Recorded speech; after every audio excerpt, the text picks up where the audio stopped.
Welcome to 360 Strong Women. Today I'm going to go over some beginner yoga poses for you that you can practice and begin to get into alignment and work the form and then kind of practice the sequence so that when you're in a studio you recognize the poses, or if you're coming along doing the yoga classes that we have in our library, then you'll be more familiar with. But this is kind of a tutorial with a little practice at the end, and then you can marry this video to another yoga class, or you can marry it to a strength training class or a cardio class, a meditation. You can pick and choose and add not just consistency, because we want to be doing movement every day, but variety. And that's going to help us propel forward on your wellness journey. If you're doing the same thing every day, remember we've talked about this, your body is just going to adapt and acclimate, and then it won't work as hard for you. When you learn new things, your body's like, woo, what are we doing? It is learning and training. You tend to move forward. My suggestion is that if you already are on this yoga journey, that you mix it up with some other things and do a mashup. Make sure that your form is correct. If you're just learning, come along with me and learn the basics and learn the foundation and learn the form, and then sky's the limit. I'm going to go ahead, you're going to get your mat. You may need, what do we call this? A yoga block. One of the essential tools, I've talked about the essential tools for yoga in another video, so you can check that out. This helps us maintain our form first and helps us have access. It's not cheating. It's not, I'm not good enough, so I have to use a block. So we want to take that myth away and bring our tools in. I've been doing yoga for a long time, and I use my tools still because it helps me have access to have better alignment. And then I'm going to go ahead and sit in our first Yoga Asana, which just means our first yoga pose. And this is called Sukasana, or easy seated pose. Sukasana can be a tight bound seated position. If you're not used to this, you can use blocks to put up under your legs for stability. If it's still, Beth, too much for the medial parts of my knee, loosen it up. Just find an easy seated pose, your Sukasana.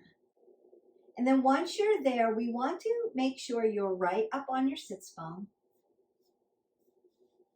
so that it draws your spine really nice and tall. I'm going to pull the pit of the belly in and up, in and up, and then roll my shoulders back and stack my scapula. I want the apple under my chin so that my neck is in a neutral position always. Elongating my spine and making my body tall, crown of the head to the top. The next little thing I would suggest is dorsiflexion of the feet. Notice that my toes are alive and awake. They're spread open and they're pushing the toes towards the knee. And that's going to help keep my knee in a safer position because of the way my knee joint is right now. It's in a flexion, but it's not completely closed. So I want to flex my toes towards my knees and then sit up nice and tall. This is Sukasana, your easy seated pose. And this can open up hips, elongate the spine. And it's also one of the positions that we use when we practice yoga, when we practice mindfulness and meditation. A lot of times you'll see somebody sitting in Sukasana. So you can always, when you're practicing yoga, come to an easy seated pose. You want to pull everything in and draw everything up. And then, Beth, what do I do with my hands? You can find what we call a mudra. Hands over your heart. Thumb knuckles touch your heart in prayer position. You can just put your hands down at your lap. You can do a lot of mudras. And you can look them up. They mean different things. This would be lotus. This would be akini. A lot of people just allow their hands to sit in their lap, just to give them something to do, to draw energy through the body. And then this would be the pose that we would use to start to quiet the mind, bring the parasympathetic nervous system into play so that we start to calm and restore our body. This would also be the position, the asana that we would use to start to do our breathing techniques. Belly chest breathing, box breathing, ujjayi breathing. Those deep inhalations and exhalations, again, to bring body and mind together. And this would be a position that you could take to then begin your meditation, either with breathing. Perhaps you're listening to a meditation. Perhaps you're listening to one of my meditations on purpose or stillness or intention. That is Sukasana. You can always find your Sukasana just to calm your body down and start to restore it. My suggestion is between your Sukasana and the next asana, we would want to then extend your legs out because you have been in flexion. And so what we would want to do is sit up really nice and tall, pull that core in tight, and maybe just extend our legs out into extension and maybe pedal out our knees just to get a little bit of oxygenated blood going through the legs. This is called a counter pose. We use them in yin when we've been sitting in a position for a while. And you'll feel the sensations coming through. Might be a tingling sensation or a warm sensation. That's called the release. And that's what you may be feeling. It's just oxygenated blood coming back into the body. Our next pose is called embryo pose. And you can use a block for embryo pose. I'm going to do it from the side to show you. Embryo pose can be used in yin. It can be used in a vinyasa instead of a child's pose. So if bringing your knees external rotation like we do in child's pose, which we're going to do next, is too much for you, you want to be in embryo pose. And if being in flexion of your shoulders is too much, because you may have a shoulder issue, we're just going to roll our shoulders back, palms down, and just lay them at our side. I'm going to Pada Bandha, put the tops of my foot into the mat, have foot lock. We want to connect our body to the mat. And then I'm going to go ahead and use a block just to show you. I want to roll my shoulders back, apple under my chin, pull the pit of the belly in and up. The cueing doesn't change. Roll my shoulders, and as I hinge forward, I'm just going to place my forehead right on the block and drop my arms down at the side. And just begin to breathe in and out. I have an apple under my chin. My neck is in a neutral position. And then I'm going to breathe in through the nose and exhale out through the nose. And consider that while I'm breathing in and out, I'm thinking about the crown of my head reaching the end of the mat and my tailbone reaching my heels. And with that, there's elongation and space going through my spine. So I'm lengthening out through the back. I've got connection to my mat. Pull the pit of your belly in and up. It's called abdominal lock, Uttanasana Bandha. And then I'm pressing my fingers down into my mat, Hasta Bandha, hand lock. So I want to have connection to the mat with my hands as well. I'm going to take another breath in. And then exhale that all away. Ha. You'll come up out of your embryo pose nice and slow. It could be a breath in and then a breath out as you go into the next pose. Embryo pose can be an asana that you can use if, say, you're doing a vinyasa and we're flowing through, we're doing our sun salutation, which is going to be a video on, so make sure you check that out. Say we're doing warrior one, warrior two, extended side angle, reverse, triangle, chaturanga, up, down, and you're doing this power yoga and your body begins to get very tired or you need to take a break. Your alignment starts to fall apart or you're just breathing so heavy that you need to take a break. Or a lot of times you're in a hot space in a yoga studio, maybe heated, and you need to take a break. You may be getting dizzy if you're not used to it. You could take embryo pose. Breathe in and out. Allow everybody else to just do their thing. And you're taking a rested pose. And then when you feel like then you can get back into it, you'll add into the flow where they are, like you didn't miss a beat, but you took some breaths just to bring your body back. Remember that when we practice yoga, it is your practice. And the reason why we call it a practice is because every day looks a little different and we do it a little bit at a time to get better and better. So when you're just starting out, you may need some of these basic poses, 1, to learn, 2, to have foundation, and 3, to use as a resting position. They're moving too fast for me. I can't keep up. I need to rest. Take 3 or 4 breaths and then start again. That is okay. It is your practice. An embryo pose is a great way to take a break, take a rest. Child's pose is the other pose, Balasana, baby pose. The difference is external rotation of your hips and I'm reaching out, flexion of my arms. And again, you can use a block. This time I'm not going to use a block. I want to still be Pachimottansana. So my big toes touch in the back and then my knees are going to go wide on the mat. So when I say wide on the mat, what does that mean, Beth? It means that I'm taking my legs out in scapation.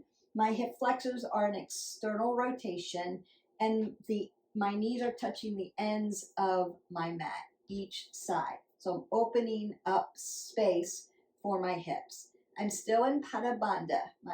Still have my foot lock. And then instead of my legs being together, they're opened up wide. So I'm in external rotation. And then I chest down to my mat. And my fingers are going to be spread open, alive and awake. Use my yogi fingers so I'm not putting all this pressure on my wrist flexors and extensors. My pinky might be hanging off the edge of my mat. My shoulders are a little broad for my height. So I need my hands to be at shoulder width. I see this a lot in yoga where people are internally rotated at the shoulder and then they end up with a lot of shoulder issues. The shoulders are too tight. They're being pulled too long in one long line.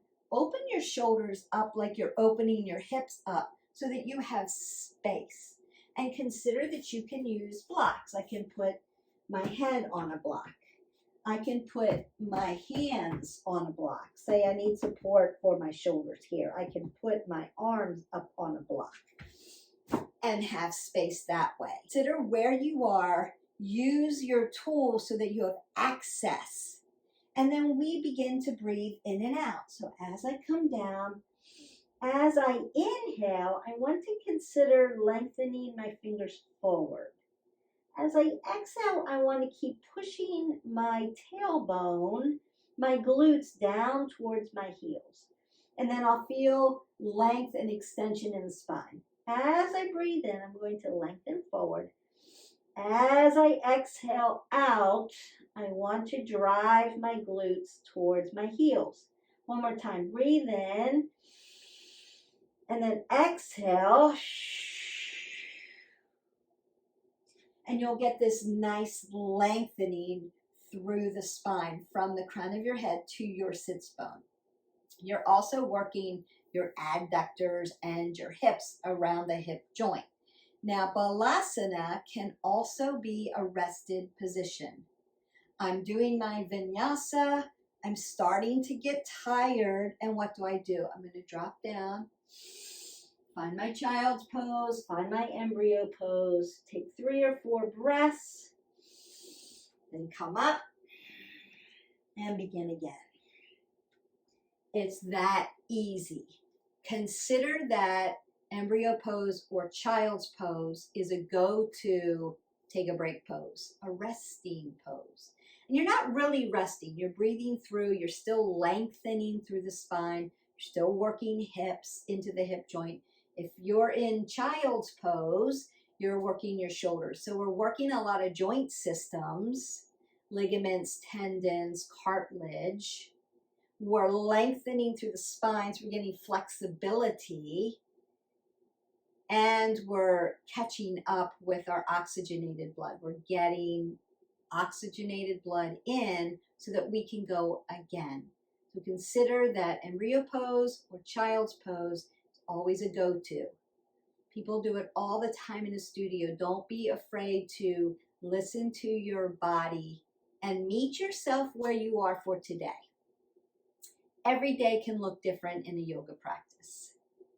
You may be feeling tight and the warm-up didn't lengthen you out enough. Maybe you sat in a car the day before and now your back is really tight, or you're having some low back issues because your hip flexors are really tight. And so you need to take those extra poses, that extra time to get more length through the spine, and that is okay. It's your body, it's your practice. So you need to listen to it while we're going through poses. And just because the instructor is already a warrior two doesn't mean that you can't be in your child's pose. The next one is versions of child pose, but we're going to actually be working the spine and the shoulders in our child's pose. So I'm going to go back to my child's pose, my Balasana, tops of the feet down. I would call this a neutral child's pose position where my crown of my head and my fingers and my toes are following in one long line. Now to make this a little different, as I take a breath in, I'm going to get a side body stretch. I'm going to leave my feet where they are and leave my hips where they are, and then walk my hands out to the sides. Same thing, I want to breathe in and stretch and exhale and lower. And what's happening here is as I move to this side, I'm getting this nice stretch all the way through my side body, from up under my armpit, all the way down into my upper back, in through my rib cage, and all the way down through the hip. So it would be like if I were to do a side body stretch here, or if I'm standing. You can do this in a prone position in your child's pose. So consider that we can still elongate, stretch those obliques, stretch everything out on the side by doing that nice side body stretch in a child's pose. So you would breathe in, exhale, move out to the side, take a couple breaths in and out. Before we change sides, we always want to come back to a neutral position, take a breath in, exhale it away, and then move to the opposite side. Always consider too that you may move left. Left might be your dominant side, where I'm always going to move to the right first because the right's my dominant side, tends to be on the right. So I tend to move over to the right first and then move over to the left. And I try to, when I practice, to change that up so I'm not always on my dominant side. But it's hard to do. It just is a dominant side and it will carry you one way or the other. It's not wrong. It's just your dominant side talking to your body and making things happen on that side. The next one we're going to do is called thread the needle. Thread the needle is also done in a child's pose position. This is where we get a lot of shoulder work in. So I'm going to come down into my child's pose. Pada bandha, tops of the feet. My glutes are next to my heels. I'm going to elongate my body. Now what I want to do, I'm only going to show you this on one side. I have my yogi fingers. I've taken a breath in and out. And then I'm going to lift my arm. Slide it palm up underneath my other armpit and lay directly down onto my deltoid, my medial part of my deltoid. So I'm laying right on my shoulder. I've got transverse movement going on here. I'm twisting. And then I'm lengthening my arms in both directions. And I'll look right up under my armpit. And as I breathe, and I want to lengthen through. As I exhale, I want to lower my hips. Breathe and lengthen through. Exhale, lower the hips. And then you could do that 3 or 4 breaths in and out. Come back for your neutral child's pose. Breath in, breath out. Lift to the other side. Slide it under. Fall onto the deltoid and stretch it out like that. So you get this motion and you're stretching across up into the upper body, but into your deltoids, into your anterior, medial, and posterior part of the deltoid. It's a great shoulder stretch. Covered Sukasana, embryo pose, child's pose, prone side body stretch, and thread the needle. And now we're going to go into a cat-cow. A cat-cow stretches the back and it opens up the chest. It is spinal flexion and extension of your spine. I'm going to teach you how to set up your child's pose for you because this is the tutorial part of our practice. The first thing I always want to do till this becomes second nature for you is set up your hips for your body because it's your cat-cow. So you're going to take your 2 fists, put them between your knees. Now you have opened up your hips for your body. And then I'm going to drop my body down into what we call tabletop. So tabletop meaning I've got 4 legs. And I've opened up my hips for me. Now you'll see the back of my feet. You can untuck them and be in Pada bandha, tops of the feet into the mat, foot lock. Or you can take a toe stand. When I'm in child's pose, I usually take a toe stand. I like to stretch the back of my fascia of my feet. It feels good for me. If you have any kind of arthritis in your toes, or maybe you've broken a toe, or you have any kind of plantar going on, this is not going to feel good for you.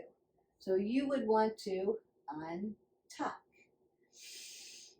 I just like to stretch. If you're a runner and you don't have any of those issues, you're going to want to be in a toe stand and stretch out the fascia.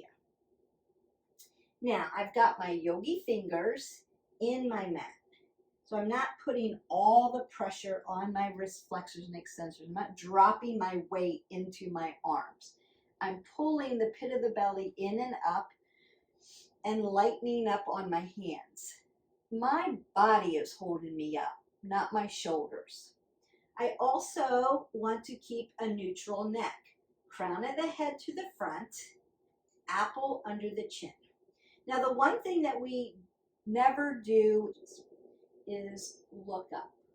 I'm not going to torque my neck and look up. That's not a neutral position for your cervical spine. So I want to look out to the end of my mat or straight ahead. That's what I'm going to do. Now as I inhale, I want to soften the belly. I'm going to put flexion. You'll feel this nice dip in your back. Flexion into the spine. As I exhale, I want to put extension into the spine. So I'm going to begin to round out the back. Like I'm pushing my hands away from the mat and trying to get my spine to go up into the ceiling. You can look straight down at your mat, or you can look right between your knees here, just so that you get a nice opening. Inhale, flexion, that's cow. Exhale, round out the spine, that's cat. Inhale, flexion. Exhale, cat. And that is your cat-cow. Gives you a lot of spinal flexion and extension. It elongates the spine. It opens up your chest and your back muscles. It's really good. And if you have low back issues, cat-cow should be a go-to. If you're practicing and you have got something that feels too tight, you haven't lengthened out enough, just drop down, take a few cat-cows, and see if that gives you some relief. You can also slide down from child's pose, come up to your cat-cow, take a few cat-cows, and then drive up to a downward facing dog. Is the next pose we're going to do. And yes, Beth, down dog, I've heard that down dog is also a resting pose. It is. It's a resting pose, however, you are in an inverted position. So there's a lot of hard work going on. You're not supported by your mat, you're supported by your body. So you're still doing a lot of work, but yes, you can go into a downward facing dog, take 3 or 4 breaths, and then follow through and catch up. It's okay to take these resting poses or hold them. Now, some of these poses, all of these poses that we're going over, can be a yin shape. They'll call them something different. And you would hold those from like 1 minute to up to 10 minutes, I've seen. 4 is about the average. But if you're just starting out, you may only be able to hold your shape in yin for a minute. And yin shapes really get into the cartilage, the ligaments, the tendons, what we call plastic tissue. Yoga vinyasa, where you're moving through each asana, you take in a breath, you exhale, you move to the next pose, that's more of like power, and muscles take over. So you strengthen your muscles, you lengthen your muscles, you work the muscles. Yin is slow. You're holding it. It's static. You're breathing into all the sensations. That's more of what we call plastic tissues. Yin's done in cold. That's your cold yin. Your yang is your vinyasa. That's warm. It's like a power flow or vinyasa flow. You can slow down vinyasa or you can move very, very quickly. It just depends on what you are used to. I would consider that make sure your form over everything else. Slow it way down until you know your form is right, and then you can move at a little bit of a quicker pace. You're not in a race for this. And down dog is an inverted position, like I told you. You're making a V. Your hands and your feet are going to be your roots. Your hands more than your feet, because we want a little space between your heels and the mat so that you get length. You're going to stretch the whole back side of your body from your Achilles tendon all the way up to the papilledal space, into your hamstrings, into your glutes, through the spine, down through the upper back, and into your shoulders. What we want are softness in the joints, elbow joints, knee joints, softness, so that oxygenated blood can get there. We also want you to keep breathing through all of these poses. We don't ever want to hold our breath in yoga. Yoga requires oxygen and breathing. Yoga means to be in union with. So your union with your breath and your body. And we want to be connected. So hands, Hasta Bandha, hand lock, feet, Pada Bandha, foot lock. Our abs need to be tight because we're holding our body up in this V position. Consider If you have any type of vertigo, you get dizzy, hanging upside down in inverted position is not for you, then you would want to skip your down dog and do a different pose. So while everybody else is in down dog, you may take your child's pose or your embryo pose, or we'll take some other positions too. You could take a yogi squat and we'll get there. But consider that you don't always have to be in a downward facing dog if you have that kind of an issue. Now I would suggest that you shouldn't be hanging upside down if you have any kind of vertigo. You want to, talk to your physician and do the practice that you need to do to reset the crystal in your inner ear so that you can heal yourself from vertigo. Where you're at, if downward facing dog is a position that is right for you, then this is how we're going to do it. You want to place your hands again shoulder width. For me, I'm a little broader in the shoulders. I'm going to take my hands where I put them in child's pose. And I'm going to plant them down. So I'm not here. I'm not internally rotated. Notice how my shoulder internally rotates when I try to put my hands right next to each other. See this a lot. This doesn't give you a lot of stability. Open up your center of gravity. And then I want to take my sits bone and drive it to the ceiling. And then push my feet back. Now the big toe mound, pinky toe mound of the ball of my foot, that's where I want to grow my roots and lock down for my Pada Bandha. Notice that I have a little space between my heel and the mat. And I'm looking right between where my feet are. So that's why you're inverted. You're hanging upside down. I want to keep driving my hips up to the ceiling.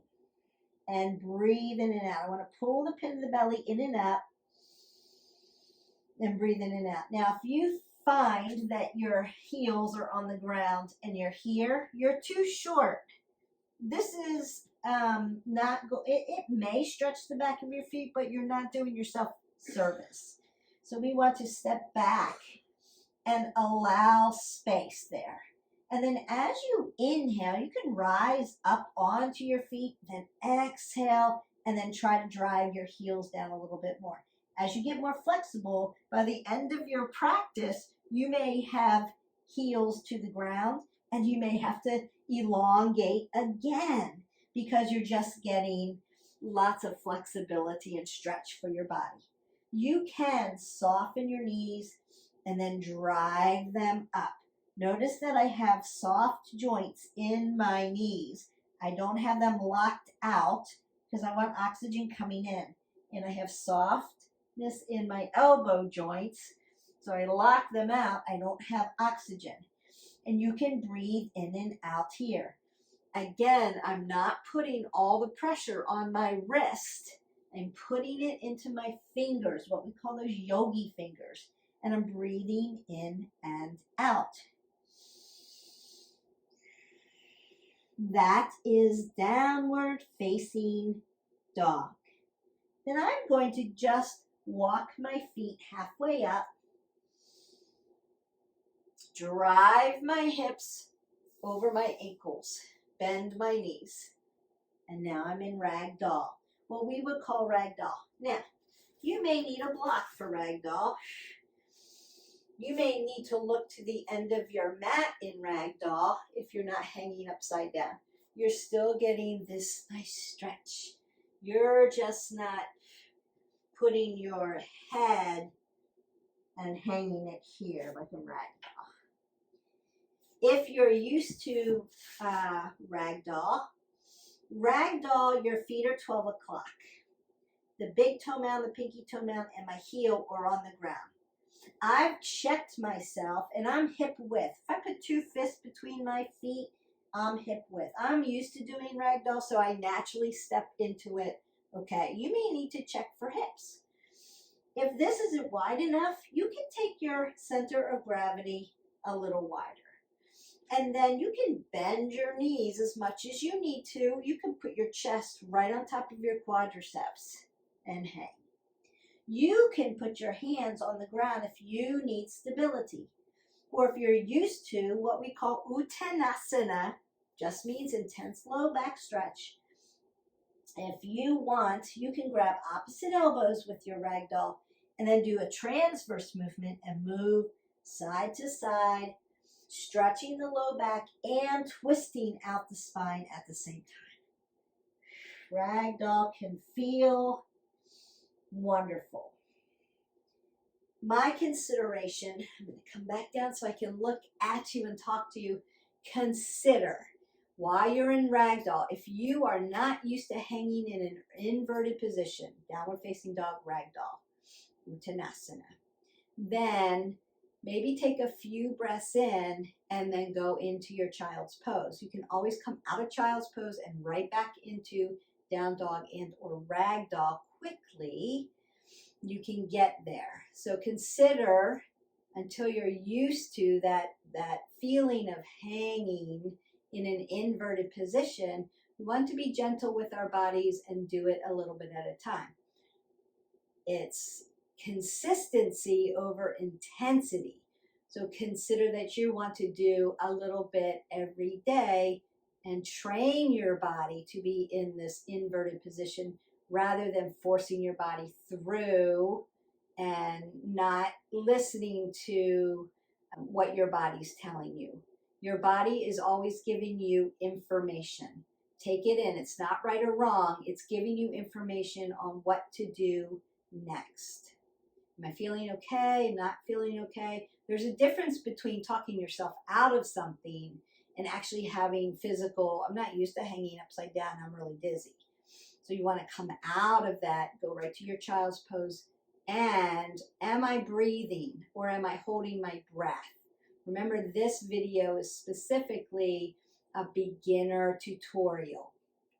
So these are the things that when I was a beginner, I had to learn. And as I did more and more and more and practiced and became a practitioner of yoga and different forms of yoga, I had to train my body for each type and each pose and learn form and understand what it felt like to be in these positions without a mirror, without somebody looking at me and checking my form. Try to keep giving you directives. This is how you should feel. This is where your body should be. That's why I'm moving very slowly through this so that you can learn. Again, if the tutorial is, I already know this, I've been practicing yoga for a long time, just skip to another yoga practice with me. There's a lot of them out there already. But if you're new to this practice, this is information that you need, and then practice it. How does this feel when I'm in this position? Are the cues, can I listen to and have the cues that Beth has given me land with me so I know my shoulders are at shoulder, my feet are at hip width. I'm driving my hip over my ankle.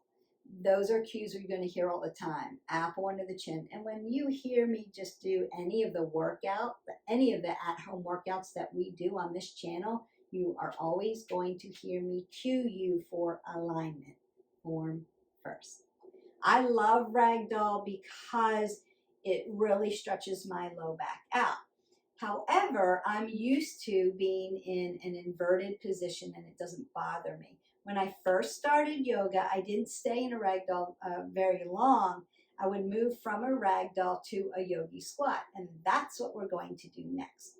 Consider that you can always do yogi squat and get a back stretch and not be in an inverted position. So if you're a person that's like, I've had vertigo, I've had issues with being dizzy, being upside down is no-go for me, then this is a pose that you can do.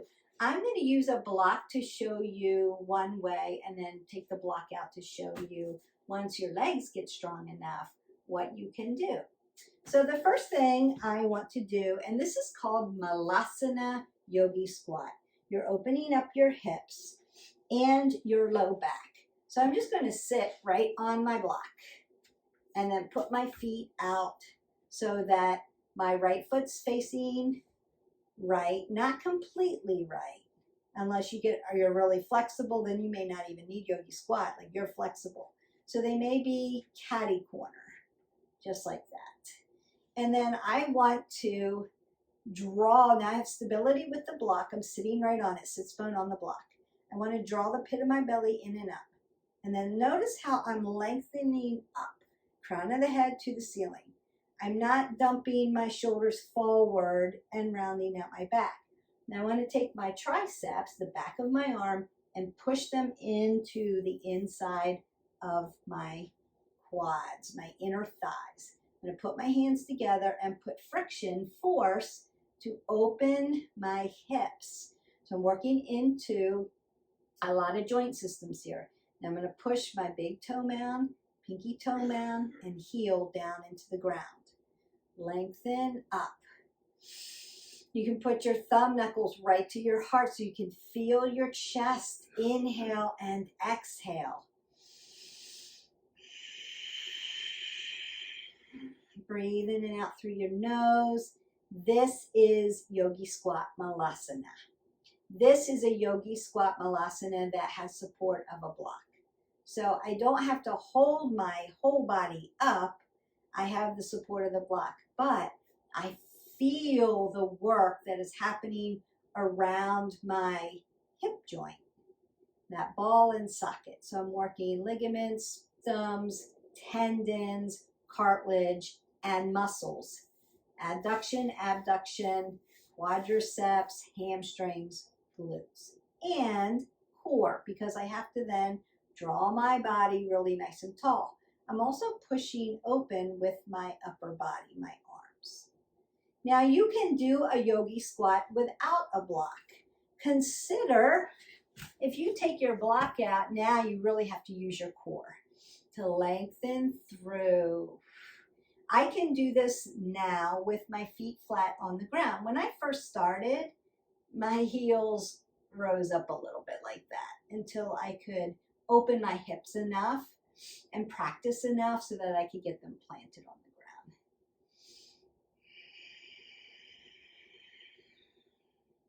And then I'm just going to breathe in and out from there.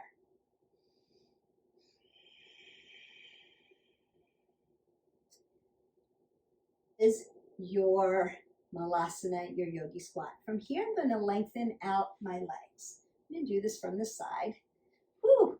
An extension of the leg after a yogi squat where you're in flexion feels really good. Now I am sitting on my sits bone.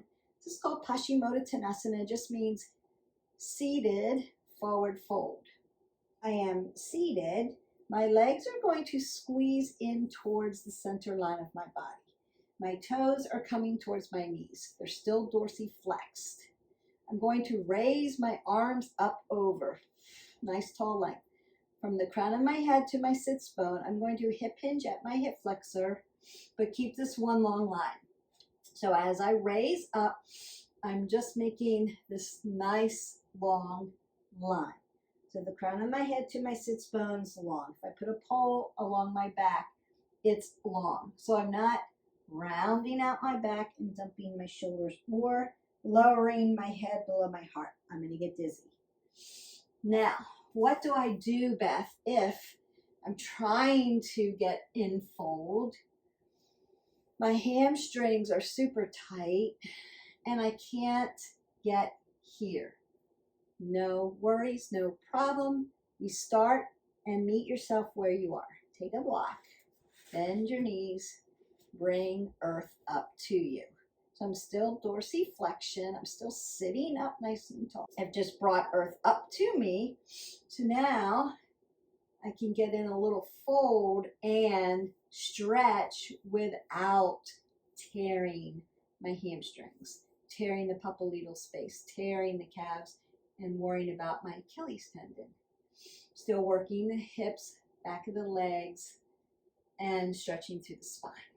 You can do that. Now, if you're super flexible, you might want to add earth to you. And you can, again, do it with a block.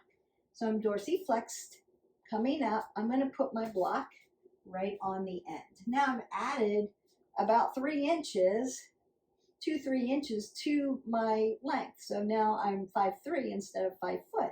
I'm going to lengthen up. As I hinge forward, I'm going to reach for my block, roll my shoulders back, apple under the chin. Inhale, lengthen through. Exhale, fold. Inhale, lengthen. Exhale, fold. One more time. Lengthen through the spine. Exhale and fold forward. That's going to stretch everything out so that your hamstrings get this nice length in them without making you too tight, without tearing them. So make space for yourself if you need to, and then lengthen through. Challenge yourself if you need to. You want to consider this long length and line. So we're not dumping, rounding, or putting our head below our heart. You'll get dizzy. So that is seated, forward fold. And then from there, we're going to do a straddle fold. So seated, straddle fold. And I'm going to sit right on my sits bones. And I'm moving this way because I want to show you that I have softness in my knee joint. So even though I'm lengthened out and my toes are coming towards my knees, I have softness in my joint. I'm going to pull the pit of the belly in and up, roll the shoulders back, apple under the chin, same thing. I'm just going to hinge forward at my hip flexors. So you can put your hands on the ground, you can put your leg, your face on the ground if you're that flexible. If you're not, you may need a block. Forearms. And just hinge forward till you feel this nice stretch, not tearing. It's going to go all the way around the hip joint, all the way down the legs. Stretch through the spine, and then inhale, lengthen, exhale, fold. Eventually, you may be all the way down and just enjoying this nice stretch. Consider, I'm still very tight. Like, I had a hard enough time doing seated forward fold. Now you want me to do a straddle. Shorten it up. Put blocks underneath. Same thing. You're here. You want to meet yourself where you are. You start where you need to. Eventually, if you do a little bit at a time, eventually you will get this flexible. I didn't just wake up one day and go, oh, well, I can do that. No. I had to start from the very beginning. Okay. All right. Now maybe I can do it without blocks. Shorten it up. Okay, now I feel like I'm getting a little stronger in my legs and a little bit more flexible because I've been doing a little bit every day. Consistent and varied, a little bit every day. Now I feel like I can get a better stretch.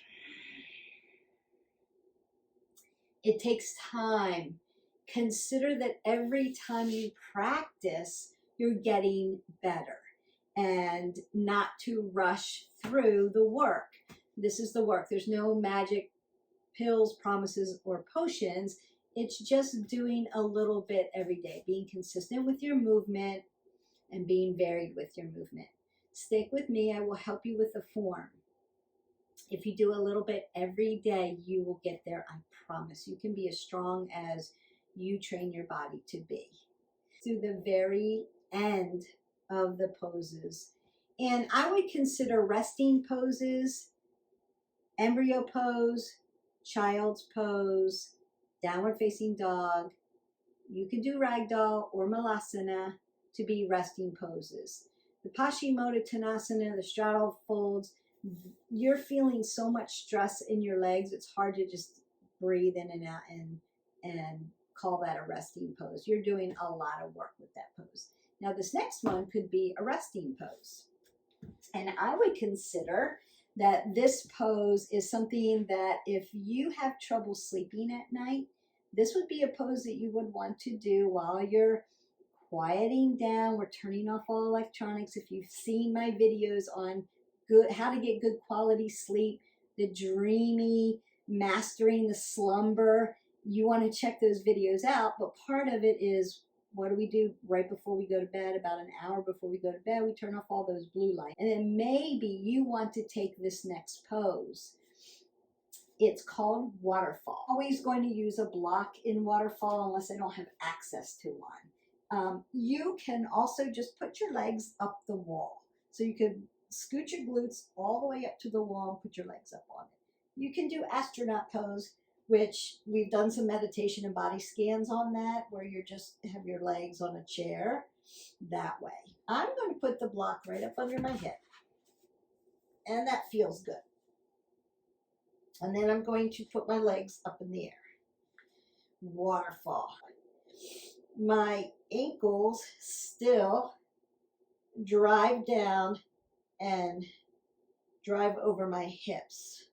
So I'm always looking for alignment, even in waterfall. Got my shoulders rolled back. There's an apple under my chin. The pit of my belly is pulled in and up. Looking straight up to my toes. I may want to release my hands, palms up, just to receive energy. And breathe in and out and just take some breath work. You'll feel the sensations of all that oxygenated blood coming through the legs. And again, if you can't keep your legs up this long, practice. Do it as long as you can, and then you can, again, put your legs on something that's stable. We don't want our legs on the wall this way. We still want to be in this position. So scoot your booty all the way up to the wall so they just lay on the wall. Or again, you can put your legs over a chair this way. And that is waterfall. We're going to go over more and more and more asanas and positions for you. I don't want the videos to be too long. I'm going to remove my block and then elongate my body out and take up what we call space on our mats. So just allow your body just to go limp. You've done the hard work. Now you're in Savasana, deep and final rest. This is where you would want to close your eyes. You might take a big breath in, exhale it all the way, sigh it away, and then fall into your mat like you're just one big sweaty rag doll. You'll bring your breath back to normal breath and let everything just fall away. So you may soften your eyes and your brow and your cheeks. Feel like your face is just melting back into the mat. And your fingers and your feet are just soft and tossed. Your legs may fall over to the side. Everything in your torso just goes limp and sinks into your mat. You're just relaxing. Keep feeling like you're falling further and further away into your mat. Perhaps separate your lips as you breathe in and out quietly. That'll help soften the jaw.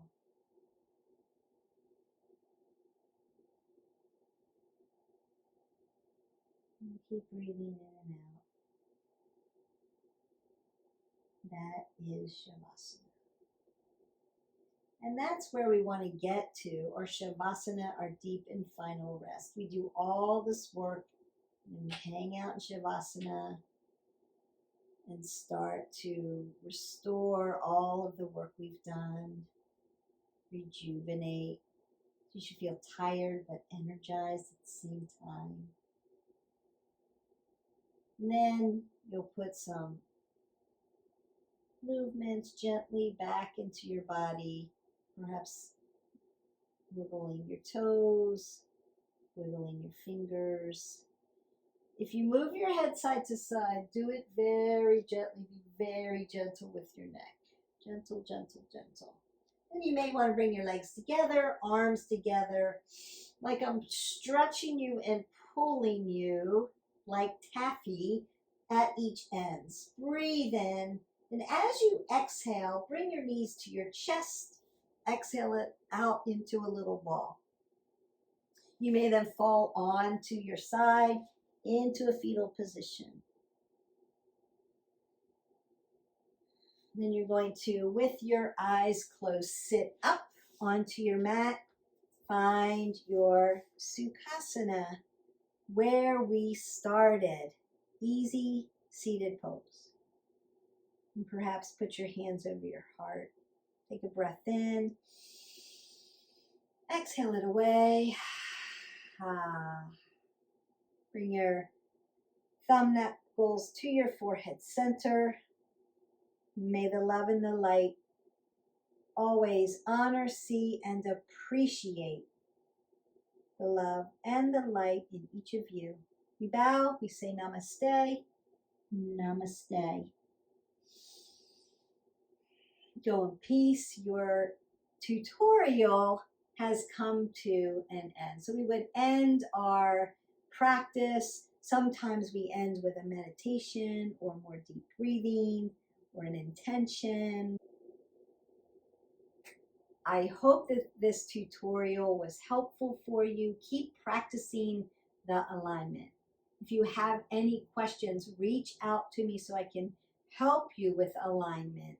We want to make sure form over everything else. So as you learn, you're doing it in a way that you keep moving on your wellness journey and we keep moving you forward. If you are done, don't forget to drink 8 ounces of water. We still want to stay hydrated, even if we're not all hot and sweaty. You've done a lot of work and you need to rejuvenate your body and restore the hydration. If you're staying for practice, we're going to practice what we learned very quickly through. Just a few breaths. Now you can take it longer and take the positions, the asanas that we're doing today and move them along quicker or do more of them or hold them longer. It is your practice. So if you're with me, we're going to start in our Sukasana. Roll the shoulders back.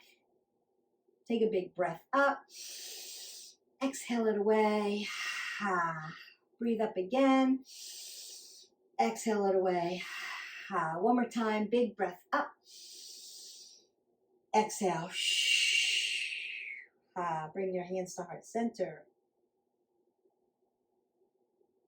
Begin to quiet your mind as you breathe in and out.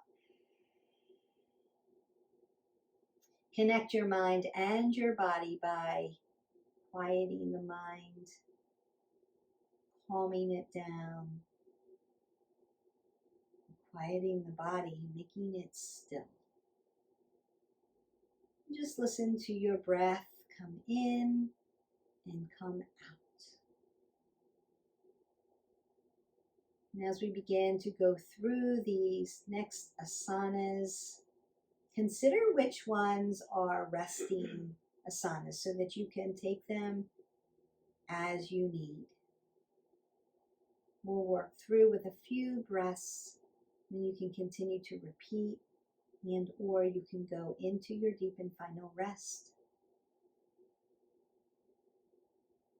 Take one last breath in, exhale it away.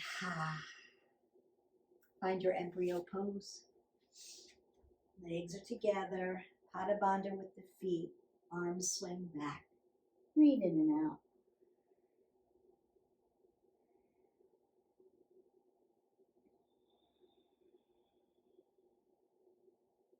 One more breath in.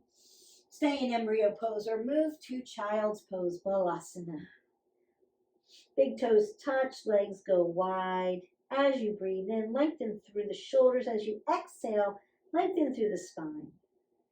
This is a reminder.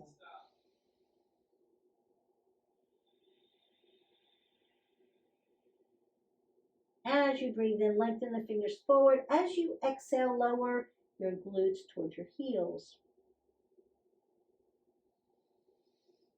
As you keep your feet planted, work your hands over into a side body stretch. Take a breath in. Exhale it away. Come back to neutral Balasana. Take a breath in. Exhale it away. Move to the other side. Body stretch. One breath in. Exhale out. Come back to neutral. Breathe in and out. Lift your left arm up. Slide it underneath for thread the needle. One breath in. One breath out. Back to your child's pose. Thread the needle on the opposite side. Back to your child's pose. Breath in. Exhale it all away. Pull up into your tabletop. Take a cat-cow.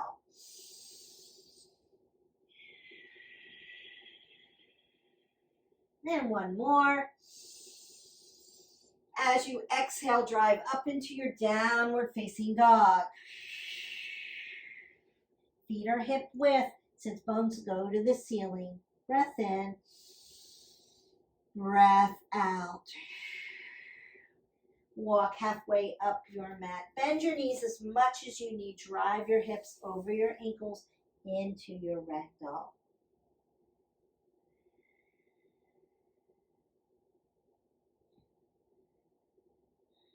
Open up your feet and sit into your Malasana, your yogi squat. Use your tools if you need them. Lengthen through the spine. Extend your legs out in front of you, right up on your sits bones. Breathe in, lengthen up. Pachimottansana, seated forward fold. Inhale, lengthen. Exhale, release. Open up to your straddle fold. Find your straddle fold that works for you. Soften the joints, hip hinge.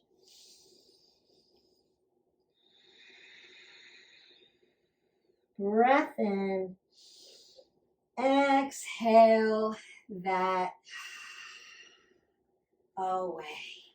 Come to your waterfall.